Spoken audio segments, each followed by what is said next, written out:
முத்து, மீனா, கிரிஷை டாக்டரிடம் கவுன்சிலிங்க்கு அழைத்துச் செல்கிறார்கள். இதனால் ரோகிணி மிகுந்த பதட்டத்தில் இருக்கிறார். கிரிஷ் உண்மையை சொல்லிவிடுவானோ என்ற பயம் அவளுக்கு. ஸ்ருதி தனது ரெஸ்டாரண்ட் ஓப்பனிங் வேலைகளில் பிஸி. டப்பிங் ஹீரோயினை அழைக்க நினைத்தாலும் அதிக செலவு காரணமாக முடியவில்லை. முத்து அண்ணாமலையை அழைக்கலாம் என்று பரிந்துரைக்கிறார். காரில் விளம்பர ஸ்டிக்கர் போடவும் முடிவு செய்கிறார்கள். கிரிஷ் படிக்கும் பள்ளிக்கு போலீஸ் வருகிறார்.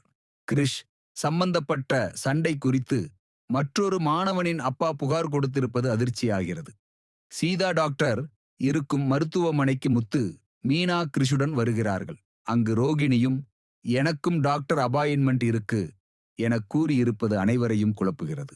டாக்டர் கூறும் உண்மை, கிரிஷுக்கு எந்த மனநோயும் இல்லை. ஆனால் அவன் தன் அம்மா கல்யாணி துபாயில் பற்றிய உண்மையை அறியாமல் இருப்பதால் பள்ளியில் அவனை கேலி செய்கிறார்கள். அதுவே அவன் நடத்தை பிரச்சினைக்கு காரணம். கிரிஷிடம் உண்மையை சொல்லி அவன்தான் அம்மாவை சந்திக்க வேண்டுமா வேண்டாமா என்று தீர்மானிக்க அனுமதிக்க வேண்டும் என டாக்டர் அறிவுறுத்துகிறார். இந்த உரையை கேட்டு ரோகிணி அதிர்ச்சியில் ஆழ்கிறாள். பள்ளியில் போலீஸ் விசாரணை நடப்பது கூட அவளை இன்னும் கவலைப்பட வைக்கிறது.